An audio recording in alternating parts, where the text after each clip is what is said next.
concepts, but I don't want us to lose our main thought.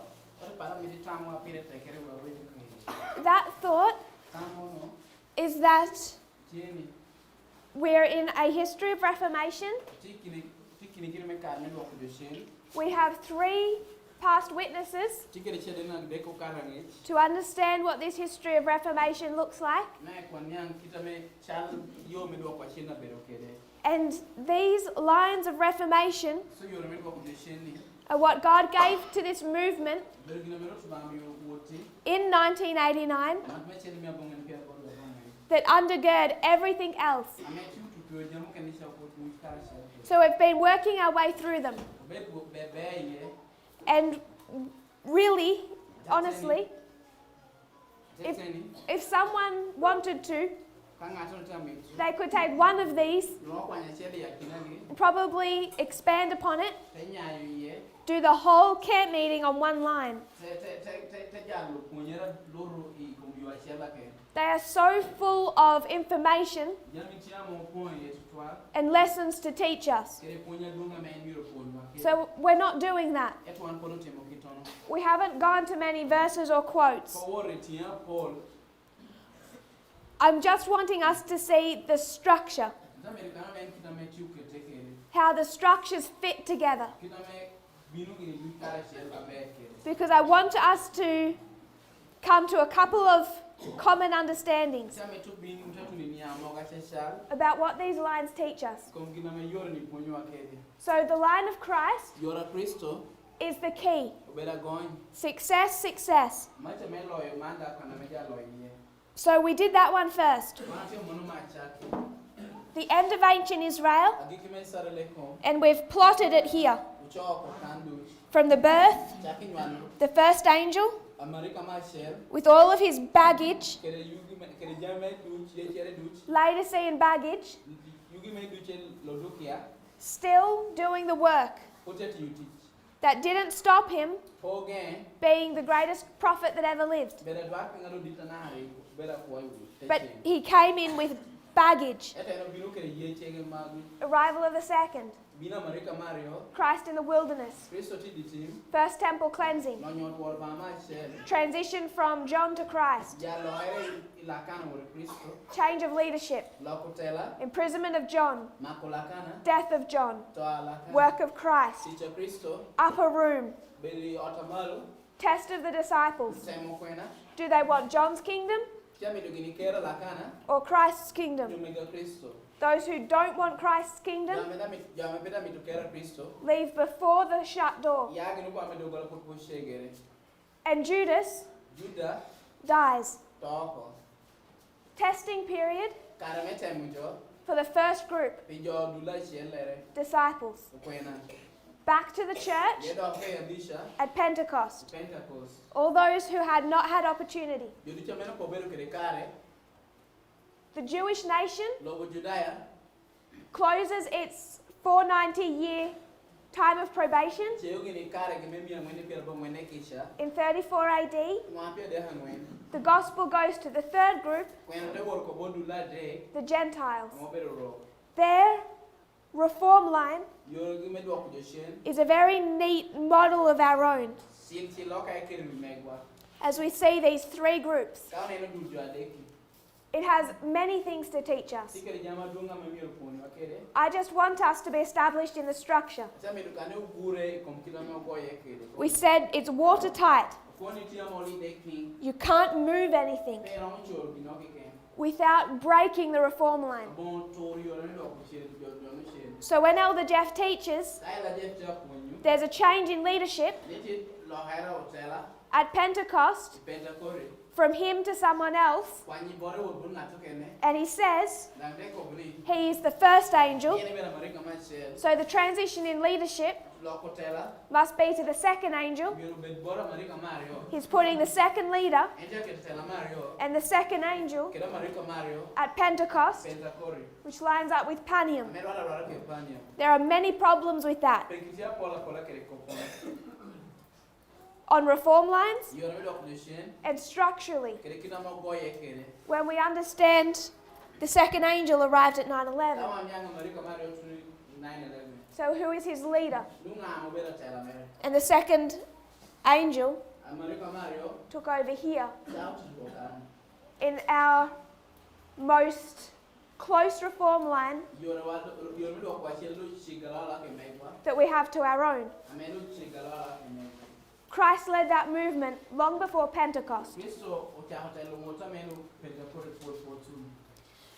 Then we moved to the Millerites, our Alpha history. So we know God teaches us the end from the beginning. So our beginning is going to teach us of our end. So even though it's a history of failure, and there are some differences, we can identify that this Millerite history must tell us what this history looks like. So we began to do that. Time of the end, 1798. William Miller, first angel. We have two dates here, 1840 and also the beginning of the tarrying time. Tarrying time?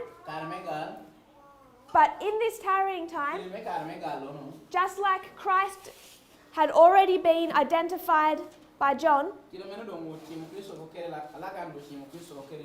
just like Elder Parminda was already speaking, Samuel Snow was already writing letters. He was already facing the opposition of the leadership. But at Boston, July 21st, that we mark as midnight, which lines up with the Sunday law on a fractal, the beginning of the swelling of the loud cry or midnight cry, Samuel Snow begins to speak in a much more authoritative fashion as a leader. And here, people have to begin to choose.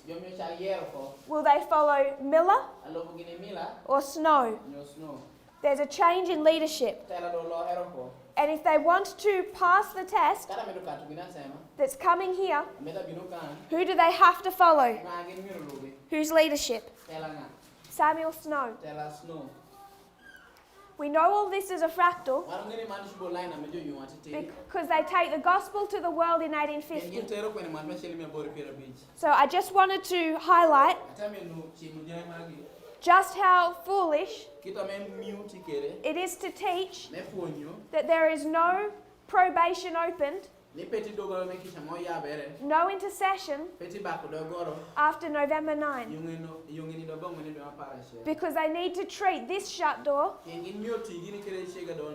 the same way, which means for all of our pioneers, they have no intercessor. They cannot ask for forgiveness. So I brought that in.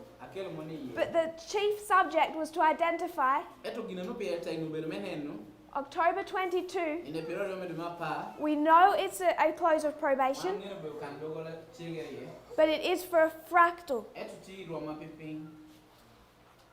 of that reform line. Some people asked questions about this Alpha history. I made the comment, I only identify two calling outs in that time period.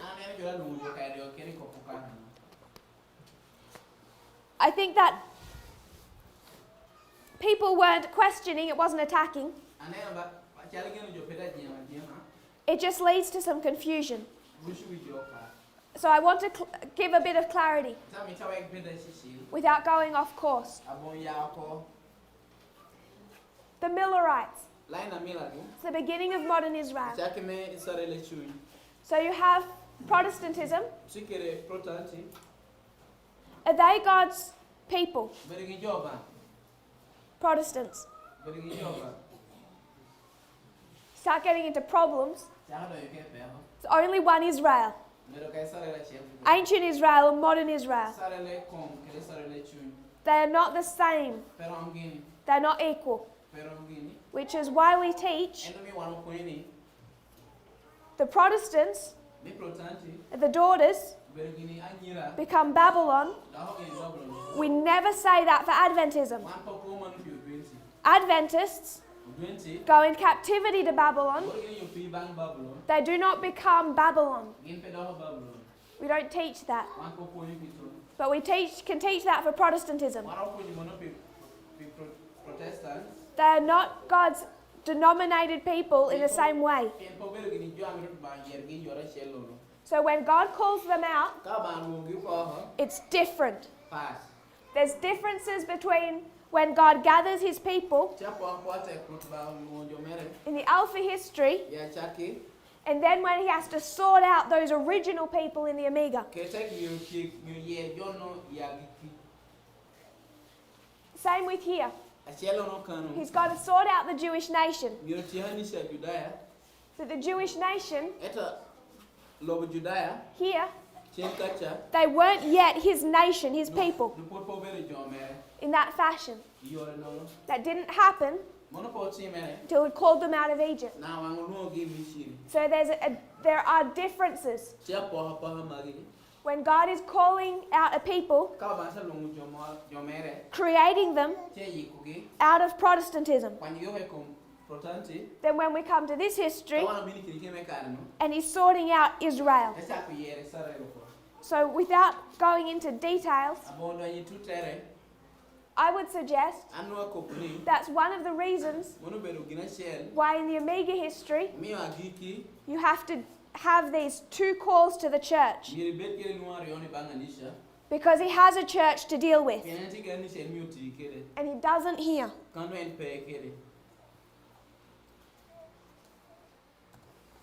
So we find October 22, 1844.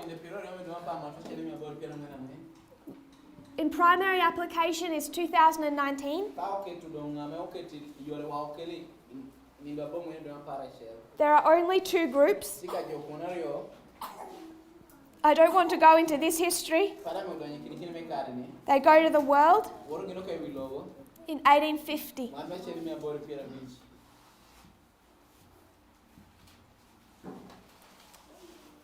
But that part aside, you can see this is all one group of people.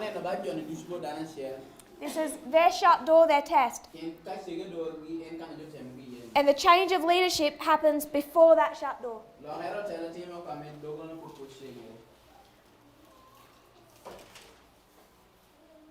One of the complexities that we have is that there are layers to these histories. So when you come to the line of Christ, you may all be familiar with how we take that first 30 years. The training of a priest. Christ was a priest after the order of Melchizedek. So we take the first 30 years of his life. We see Christ equals a priest. 30 years of training. 1989 to 2019. 30 years of training of you as a priest. And then, ignoring our wilderness time, we go to work. So you can see in the history of Christ, there's layers. There's the key reform line, the whole end of ancient Israel, but there's also other stories. So to properly understand William Miller, I would suggest you need this whole reform line, but you also need some layers. So I want to deal with this reform line first. This is the story that has been told in this movement. I remember this being the idea people presented. William Miller is the first angel. Samuel Snow gives the midnight cry message. William Miller rejects it at the beginning, but close before October 22, what does William Miller say? What does he do? He rejected it through the history of July through August.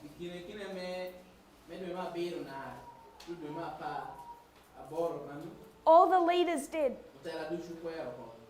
They're on the wrong side of the midnight cry message. Just prior, what do those leaders start to do? Except William Miller. We would teach that William Miller accepted the midnight cry message before October 22. I want to take us to a quote.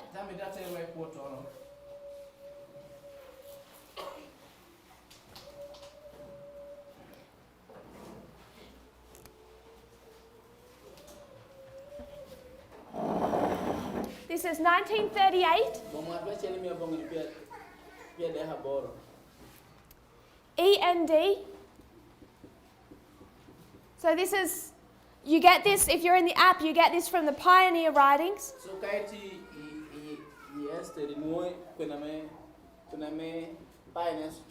It's not Ellen White.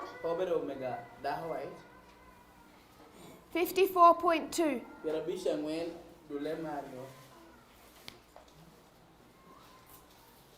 We'll paraphrase a couple of paragraphs. But the chief part that we're identifying in this, and we'll take pieces from 54.2. You can read that whole passage. I'm particularly noting 55.1. But you can continue reading. Is in this document,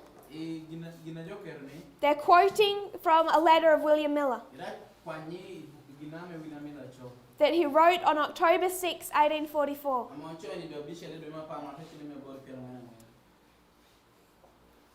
Paraphrasing. Father Miller saw the midnight cry message going like a whirlwind. He started seeing the other leaders accept it. And he began to feel this movement must be the work of God. So on October 6, he writes a letter to Himes. Joshua Himes. And he says, "Dear Brother Himes, I see a glory in the 7th month which I never saw before. The Lord showed me all this before. A year and a half ago, early 1843, I already saw some of these things, but I didn't realize the strength of it. Now I see the beauty, the harmony. It's in agreement to the scriptures. I didn't see that until today."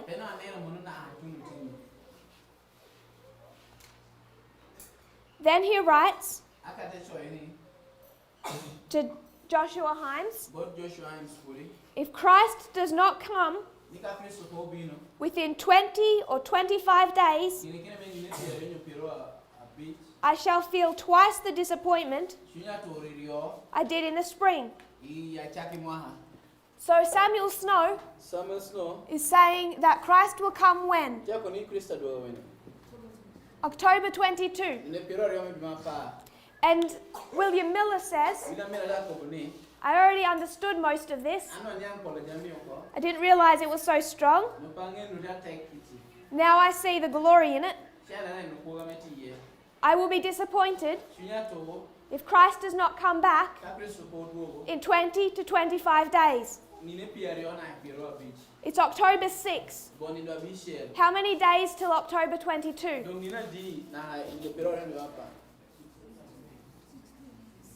16.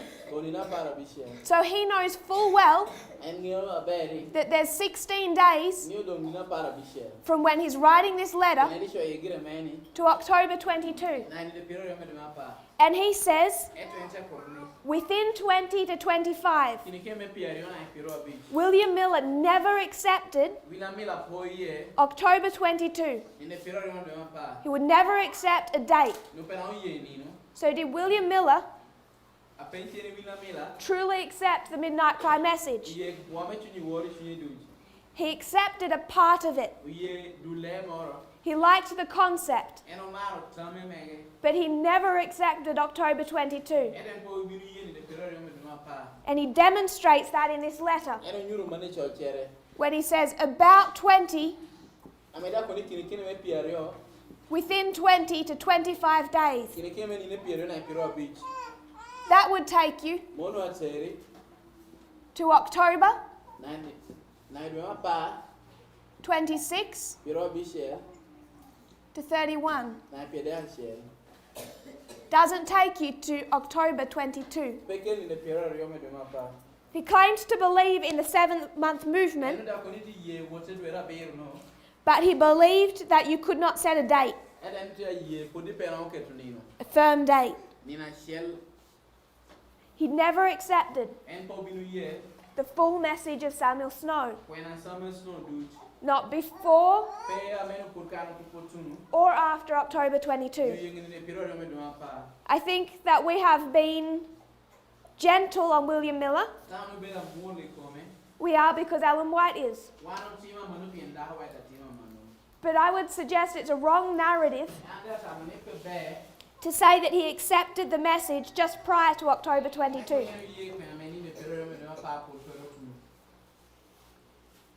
And all those who truly accepted it didn't fall away. So you know there's a problem.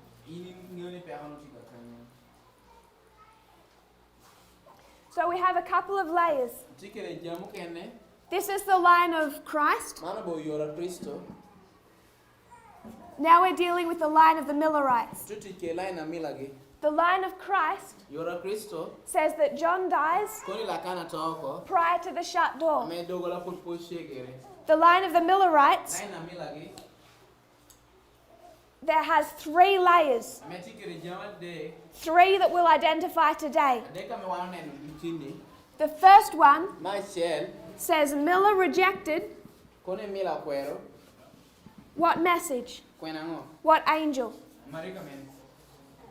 The second angel. Miller rejected the second angel. Never accepted the midnight cry. Does that make sense? Never fully accepted the midnight cry. Elder Jeff did the same thing. Everyone thought he'd accepted the midnight cry. He said, I see glory in these. He said, I've been teaching Fatima for 30 years. I've already taught many of these things, but I didn't see the power in them until the midnight cry was presented. And then he claims to accept it. And everyone thinks he does. They think he's safe. But he rejected a part. And if you fail at a part, you fail at all. You cannot take a part. Miller took a part and rejected the date. Elder Jeff took a part and rejected not the date. He rejected the 2 streams of information. He rejected that at the very beginning. And he never changed. Both accepted a part and rejected a part. Which means that both of them failed to fully accept the midnight cry. That's the story of the beginning of modern Israel. It's a story of the first angel never accepting the second angel or the midnight cry, no matter what he claims to believe. I want to read another quote. We understand there's differences. When Elder Paminda teaches, this is first angel, this is third angel. So there are some differences. If you were to come to spiritual gifts 166.1.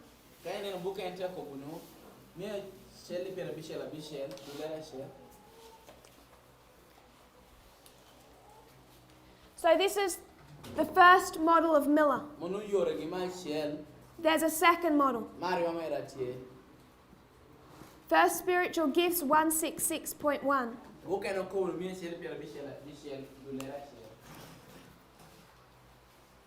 She's speaking about the disappointment.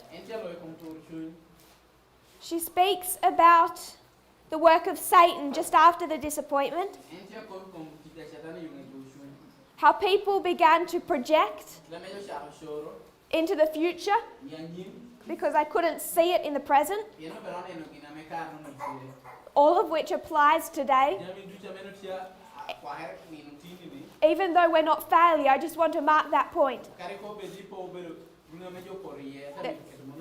There's still an application.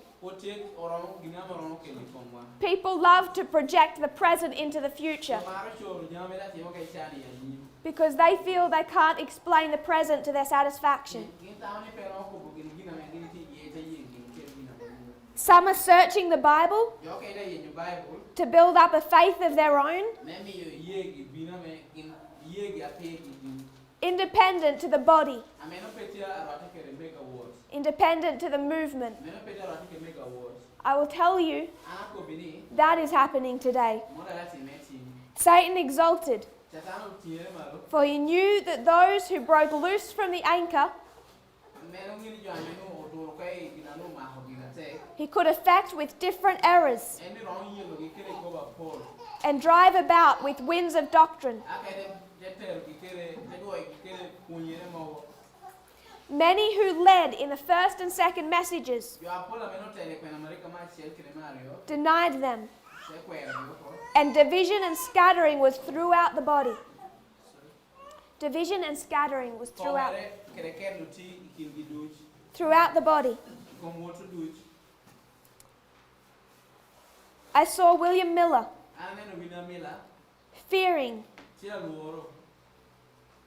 leading men watching William Miller, manipulating him, fearing lest he should embrace the third angel's message.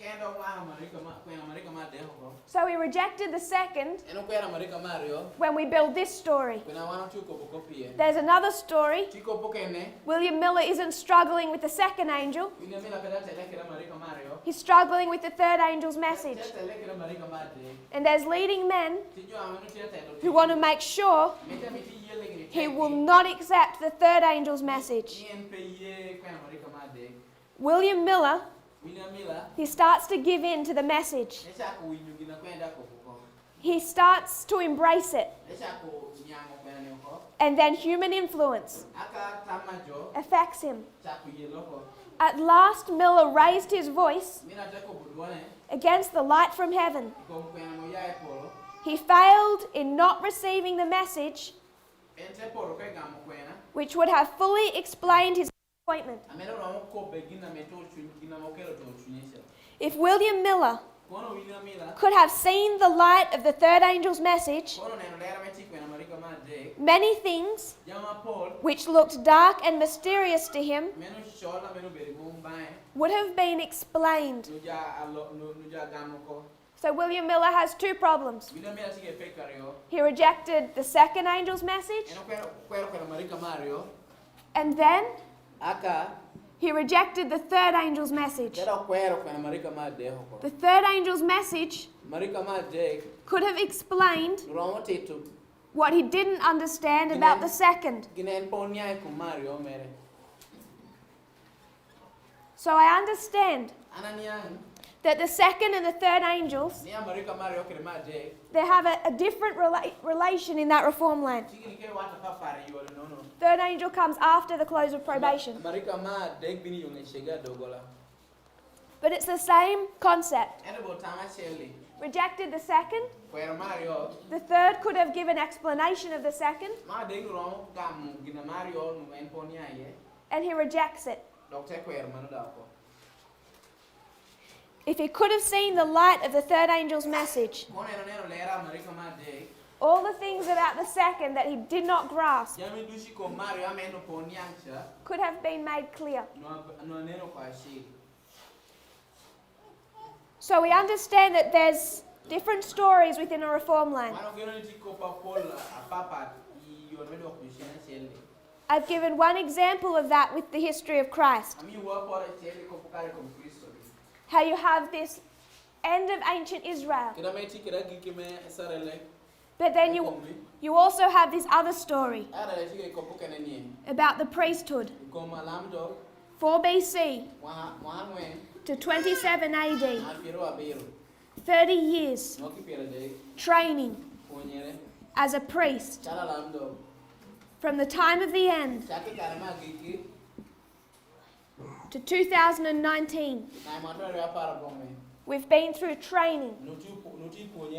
This is a story that is separate to the end of ancient Israel, but it still teaches us of our experience. So we can go into that history and pull out different lines. Just like Acts 27. Or any of those other stories that help to explain our experience. When it comes to the line of the Millerites, there's another line relating particularly to the Sabbath. When was the Sabbath first introduced to the Millerites? Before or after October 22? Before. The Sabbath was introduced to the Millerites before October 22. But what did the leaders do? They rejected it. People had already brought the Sabbath truth to the Millerites before the shut door. So I want to construct another line. 1844, there's a truth brought. This truth is the Sabbath. And it's rejected by all the leaders of the movement. That lines up with 2012. A message of time comes. It's rejected by all the leaders of the movement. 2014 lines up with 1846.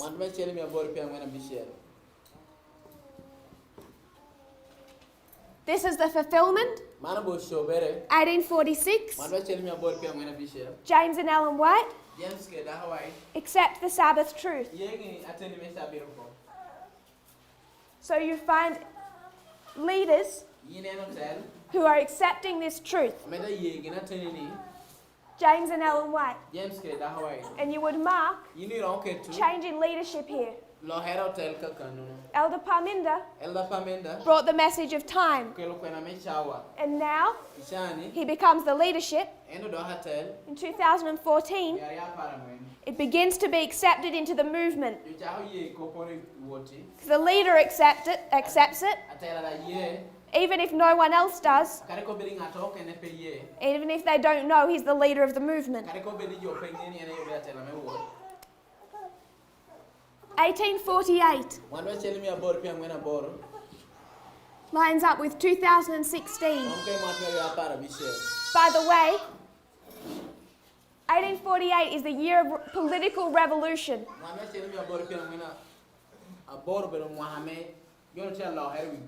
Particularly throughout Europe. That revolution comes to its symbolic end with the killing of one of the leaders on November 9, 1848. The symbolic end of a revolution against the government. 2016, the revolution has not ended, but in some fashion it has. Because Trump is already president. We know we mark the end in 2019. So we're just working through this quite quickly.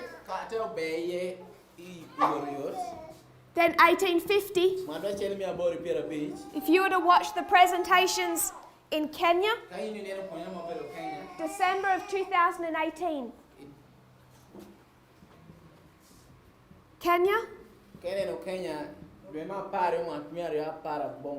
Elder Parminder's doing a school here.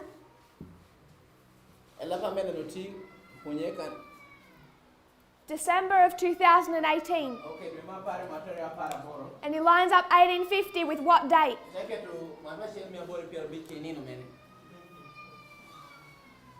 2018. The midnight cry. The chart. And he makes a point. There's only one chart. It's done with a purpose.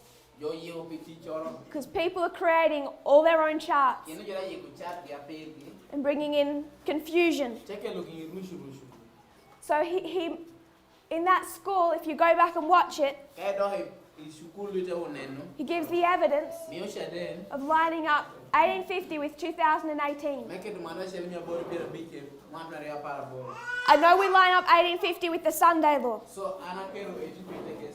Just like we line the baptism up with 9/11. But there are multiple layers in that story. These are the key, the beginning and the end of ancient and modern Israel. Those are the chief applications. But within them there are other stories. Like the training of the priest for 30 years. So this becomes another story. And in this story, it's the Sabbath truth that is the increase of knowledge to the Millerite movement, rejected by the leadership, accepted by the change in leadership, continues to swell until 1850. When you build that model, you have a third application. And that is still the experience of William Miller. Did he ever accept the Sabbath? No. Because the Sabbath relates to the third angel's message. So he never accepts. And when you build this model, and you identify down here, 2019, the shut door, then question, did William Miller die before or after the shut door? Miller dies before the close of probation, before the test. So that may have been a lot of information done quickly, so I'll summarize. We have 4 chief reform lines. Beginning and end of ancient Israel. Beginning and end of modern Israel. But then we also have other applications. We worked through the line of Christ. And we saw that at this waymark, there is a transition between John and Christ. John dies before the shut door. We looked at the line of the Millerites, and we saw the transition of Miller to Snow before the shut door. But then we can see this history, it gives us 3 layers. The first angel dies before the shut door. When we use this third application, William Miller died before the shut door. This is when we understand the Sabbath truth and line it up with the introduction of time setting. The Sabbath was introduced to the movement, rejected by the leaders, the disappointment of those who brought the Sabbath, but they stayed quiet, they waited their time, and then they began to reintroduce the Sabbath.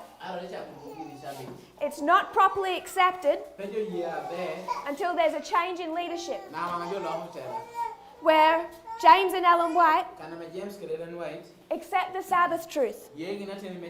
But the old leadership, William Miller, never accept it.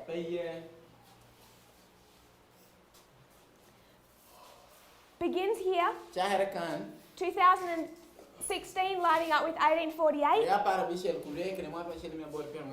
You have a further swelling of the Sabbath truth, Ellen White's vision, but you also have the external event, which fits quite neatly when you build this and see the external events.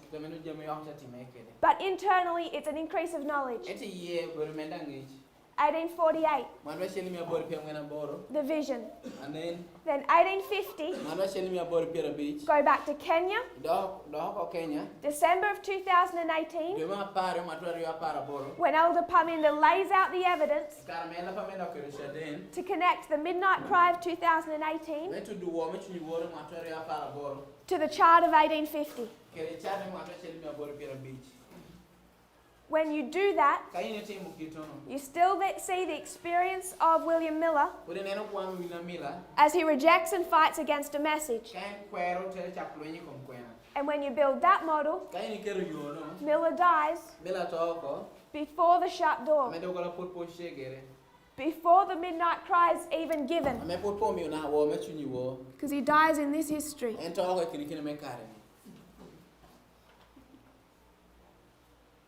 When we keep to our primary application, the end of modern Israel, we identified that he never accepted October 22. He claimed only to accept a part. So Miller rejected the second angel. Then we went to first spiritual gifts and saw Miller rejected the third angel's message. That would have helped clarify the confusion and darkness that was in his mind. So Millerite history gives us multiple layers. It agrees with the line of Christ, where the first angel dies before the shut door. But it also tells us another story of how that individual warred against the messages. John won't tell you that story. William Miller will, as he fought against the second and the third angel's message. I want to go to another, our final, the beginning of ancient Israel, the history of Moses. So this is the Alpha history of ancient Israel. Again, it's a history of failure. So you should expect that there are differences. This is why I say the line of Christ is the key. It's the most accurate. I want to take us to a quote. Again, it's in First Spiritual Gifts. Just a few paragraphs down. So this is Christ, Millerites.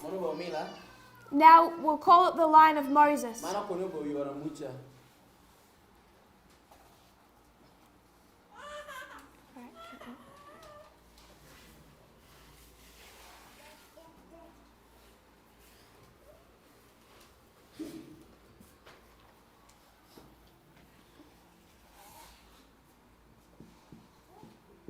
This is the third.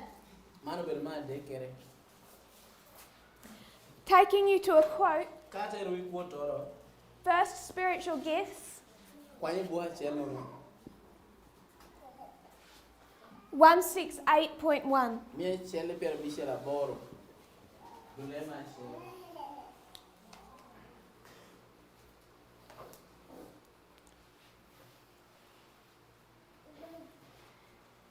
She says, talking about William Miller, God allowed William Miller to come under the power of Satan and death to have dominion over him. God hid him in the grave, away from those who were drawing him from God. Now she's going to do a compare and contrast. She says, Moses erred just as he was about to enter the promised land. So also I saw that William Miller erred as he was soon to enter the heavenly Canaan, in suffering his influence to go against the truth. So Moses, the first angel, at the beginning of ancient Israel. William Miller, the first angel, at the beginning of modern Israel. She takes these two men, first angel, and she's going to compare and contrast them. She's going to say, Moses erred just as he was about to go to the promised land. Miller erred just as he was about to enter the heavenly Canaan. So you can see that juxtaposition.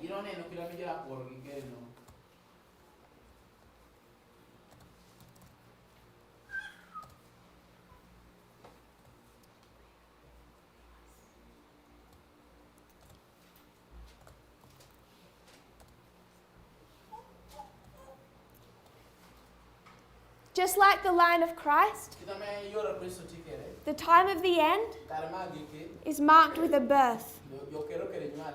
The birth of Moses. Moses is born. He's trained.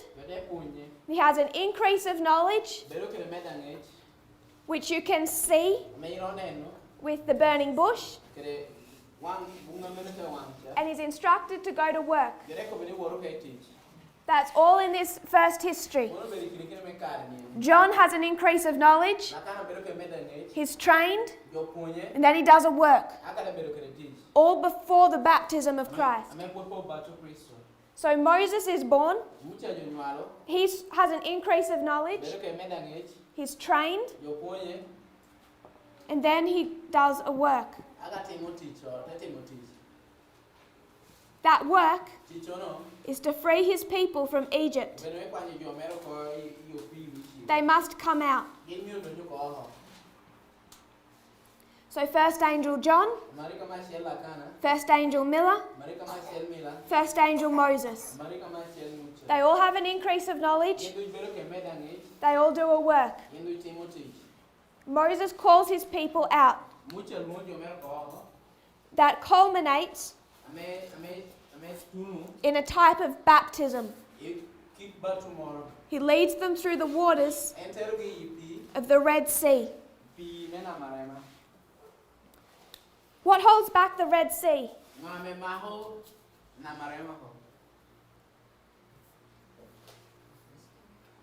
If you were to turn to Exodus 14, 21 and 22, it says that the sea was held back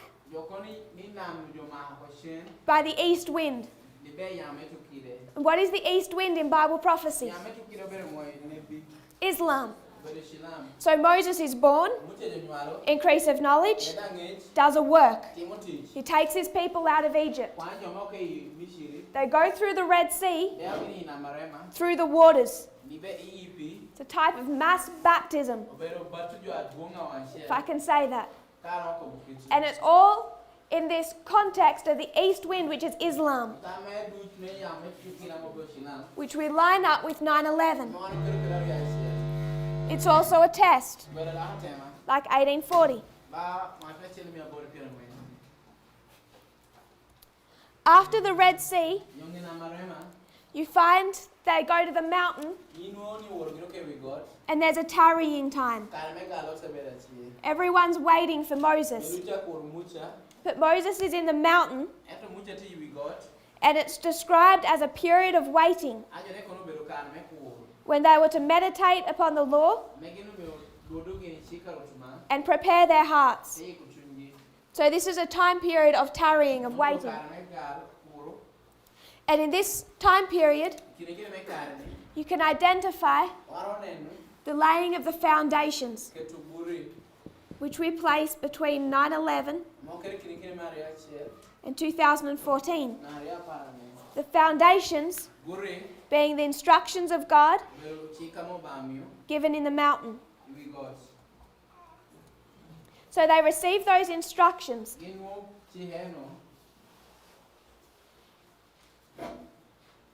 2012, we mark rejection of the leadership, failure by the leaders. You can line that up with William Miller. You can line that up with this transition to John the Baptist. They're all having difficulties in this time period.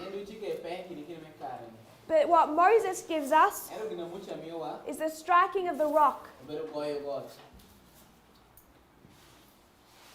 So wilderness, tarrying time, they're tarrying, they're waiting for Moses.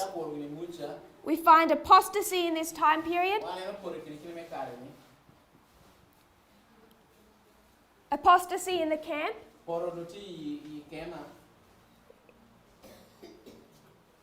I don't want us to get lost in this. We would need multiple presentations and more board space.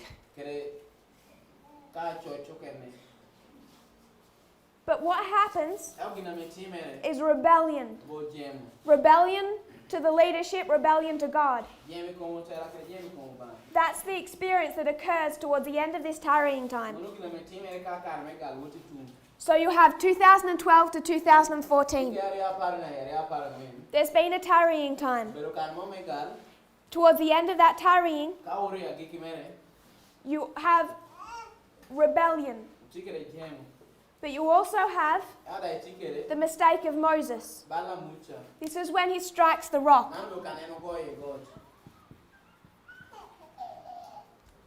So when Elder Jeff takes this story of apostasy in Israel, I want us to be aware of how he's cutting that out of the line, because that belongs in this time period, not over here.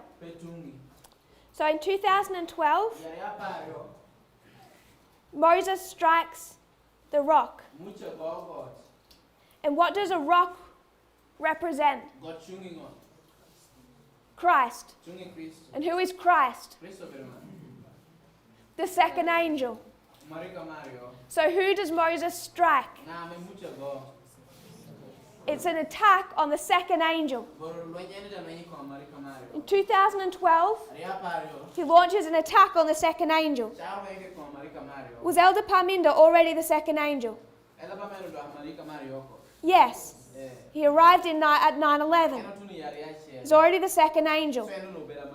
When Elder Jeff attacks him over time setting, he's striking the second angel. The second angel is Christ, represented as a rock. That's the mistake of Moses. And however much Moses repented of that, the results of that were now inevitable. They could not be changed. So if you were to go to Patriarchs and Prophets, Patriarchs and Prophets, from 462.4,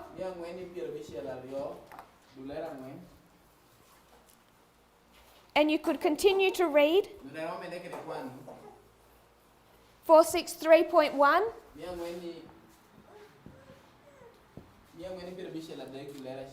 469.3,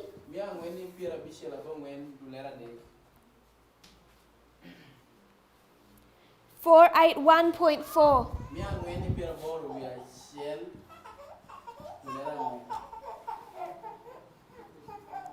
481.4.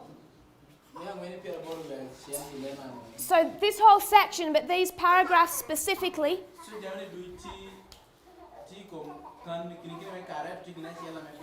will teach us some things that I believe are most directly applicable.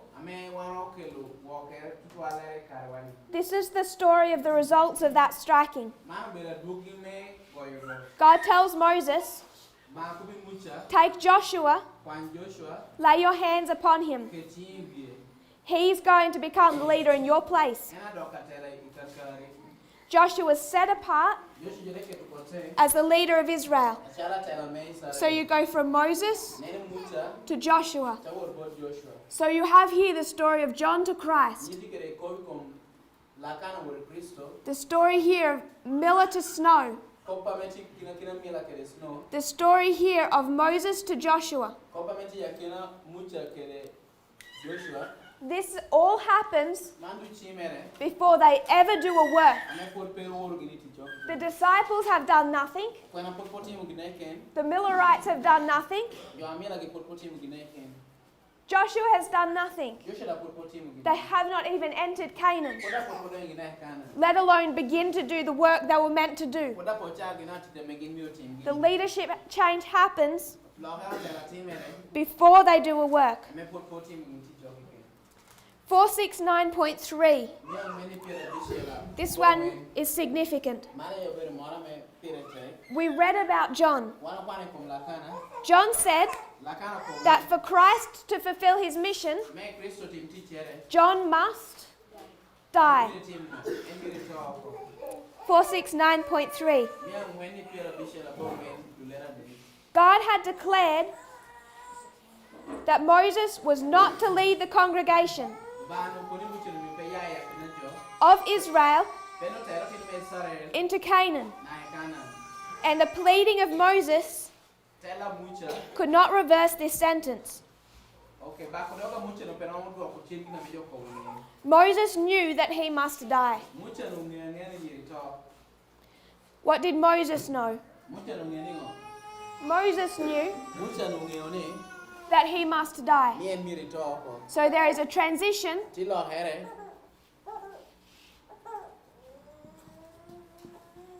from Moses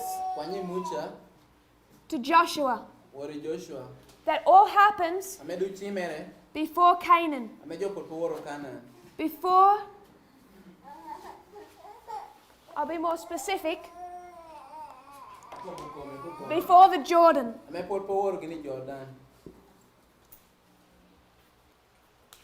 Moses knew that he must die. He committed the charge of the people to Joshua. Joshua is now the acknowledged leader of Israel. During the sojourn in the wilderness, he had acted as prime minister to Moses. So they have worked closely together. But now comes a time period where the Prime Minister,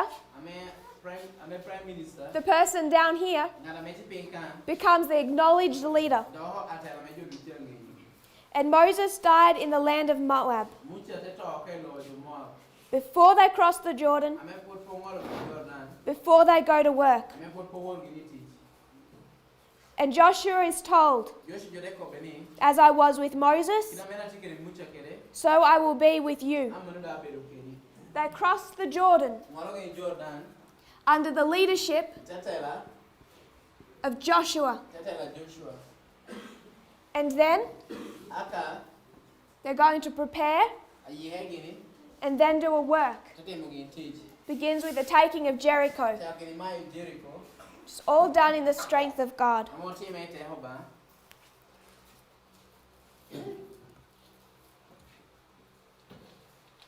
Someone asked a question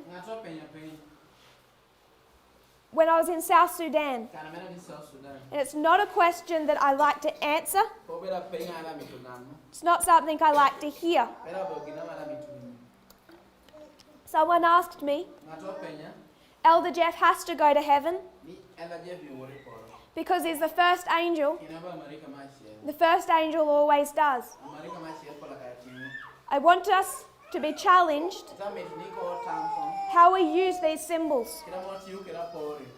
We've gone through our 3 reform lines that explain to us ours. Christ, this end of ancient Israel, is the history of success most closely aligned. Moses and the Millerites, histories of failure. So you start to encounter differences and problems in their movement. But they still teach us. We've taken all 3. If you can follow the board work, you'll see 3 strips as we've connected their stories. End of ancient Israel, the history of Christ. That's really easy to see. You can't move these waymarks. Prior to the testing of the first group, the leadership changes. So based on that witness alone, you know where Moses changes to Joshua. And when someone wants to tell you Moses is spearing someone over here, Moses is killing people, apostates over here, you have to question, where's Moses? Go back to your reform line.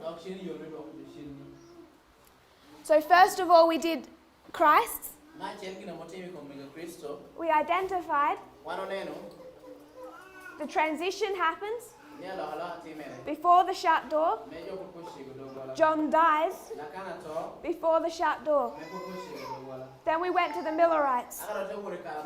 We traced the Millerites. 2 groups. First group called, as symbolized by the 10 virgins. So you know the 10 virgins are one story, one group. You don't have 2 groups of people like priests and Levites. The 10 virgins, the wise, are one group. And their stories from 1798 to 1844. Taught, tarrying time, midnight cry, bridegroom is coming, go out to meet him, shut door.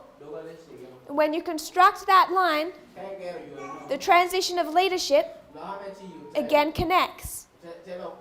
John to Christ, Miller to Snow. Then we described the experience of Miller.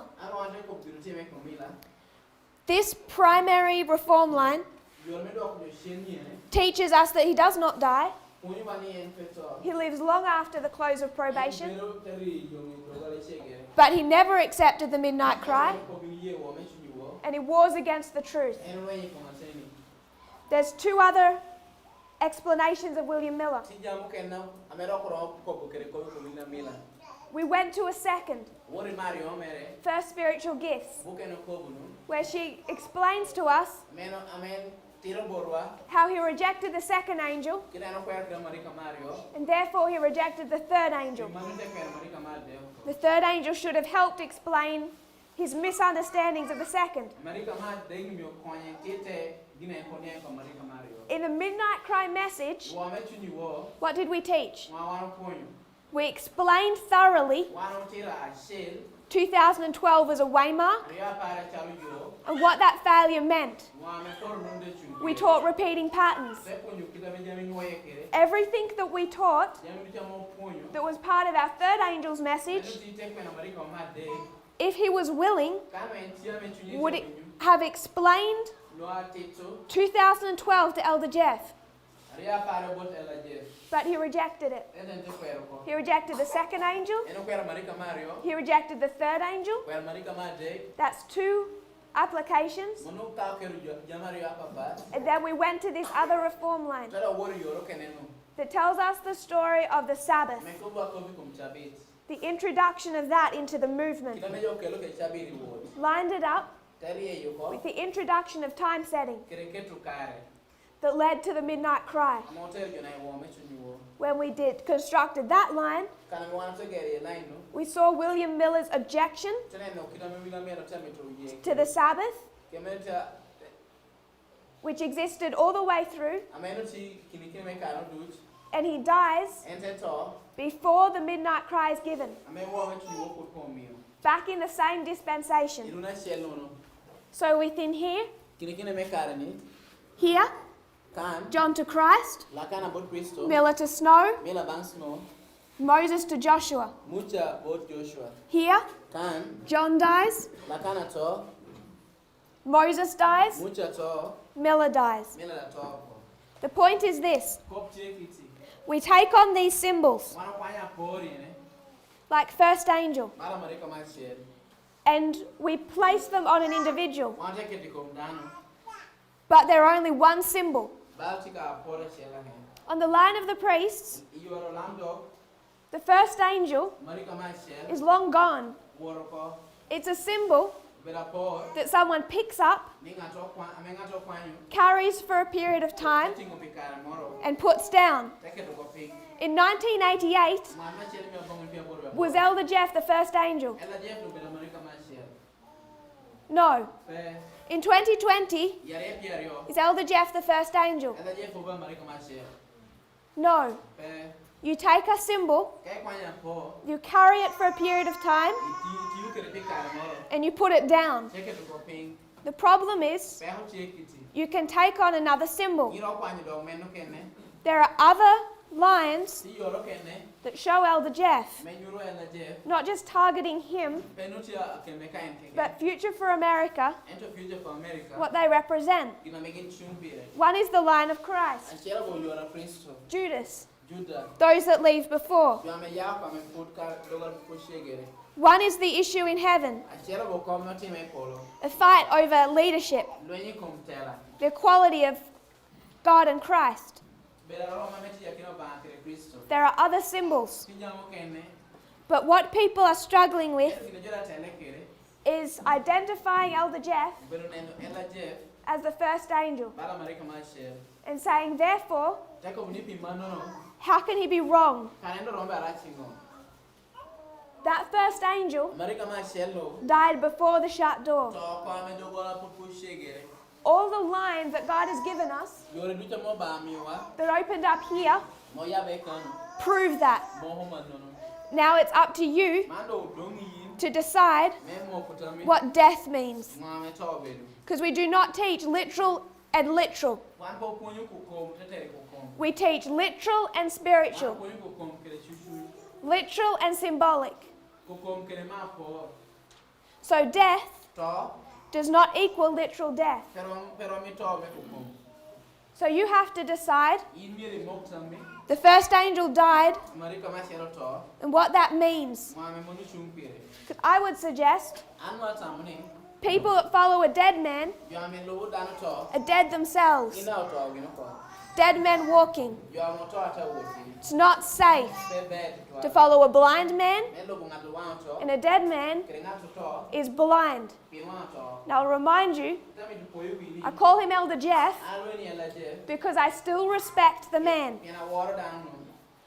But people are losing their salvation because of how they understand him. That doesn't leave me with a choice except to explain to you what the lines teach. And what the lines teach is that Elder Jeff does not lead this movement. Don't mean to bring in his morality. But if these lines are salvational, if everything that we have is built upon them, then people have to decide for themselves. Do they want to side with the second leaders who teach based on the lines, or do they want to separate from the movement, put their faith in the first leader, who all the lines demonstrate is a dead man, and think that he will save you? The Reform lines are all consistent. They tell the same story. Whether it's Moses, John, or Miller, every single one of them had mistakes in their message. Every single one of them brought in Laodicean ideas. The second angel had to fix their mistakes.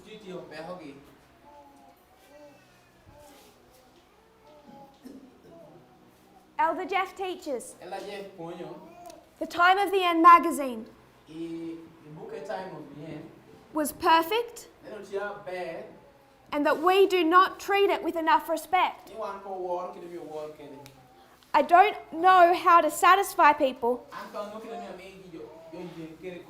The Time of the End magazine was a formalization of the message for the priests. I respect it. It's significant. As much as I would respect sitting at the feet of John the Baptist as he tells us about the coming Messiah and the earthly kingdom he's about to set up. I don't lose respect. We still respect him. But we understand God allowed for mistakes in that message. Mistakes that we must correct. So we cannot be shaken when Elder Parminda stands up and says what we did back here was really lazy methodology. And there were mistakes. Because there were mistakes in Miller and John and Moses. That doesn't in any way suggest that the movement or the first angel was not led of God in that history. But we have to accept that we can't keep those mistakes. We have to learn to do better. So these lines teach us two things. First of all, who to follow. It's not the first angel. If you think Elder Jeff is the first angel today, 31 years ago, Reform lines told you otherwise, which is why he no longer teaches them. So we need to know who to follow. And second, accept the corrections they make to the message. When you start to see the message being refined, we're not destroying the Time of the End magazine. Christ did not destroy the message of John. But he had to refine it. All those who don't like that process, they fall away. Judas, he died too. John died. Judas died. The only safety is to follow what the lines teach us. If everyone in this movement had have accepted what these lines taught, we would never have had a single shaking. September last year would never have happened. Path of the just would never have left. Tree of life would never have left. No one would leave this movement if they understood and accepted what was opened up in 1989. And there are people in this movement who are about to leave because they don't accept what these lines teach. That is the power of the reform lines. And in this time of crisis, it's why I find it so hard to base a message on anything else. This is what will keep you safe. So in conclusion, leadership changed. 2014. We have 3 witnesses. First angel died prior to the close of probation. Wherever you want to mark that, and however you want to define that, you can no longer follow a dead man. If you kneel with me, we'll close in prayer. Dear Father in heaven, we know that you have led this movement for over 30 years now. Some of these things are hard to say. We love the people, Lord. There is no animosity towards them. And yet when we see people lose their salvation because they fail to understand what these lines teach us, how you are leading us, what is safe to believe, what is not safe to believe, I pray that we will find ourselves with a firm foundation, that we'll be firm in the message that you have designed to teach us. I pray, Lord, that these reform lines will hold us. This is a line of success, just as was the line of Christ. This movement will complete its work with or without any one of us. It must happen, but we desire to be a part of that. We desire our families and our loved ones to be part of that. For their sakes, may we be faithful. May we be strong in these things. I pray this in Jesus' name. Amen.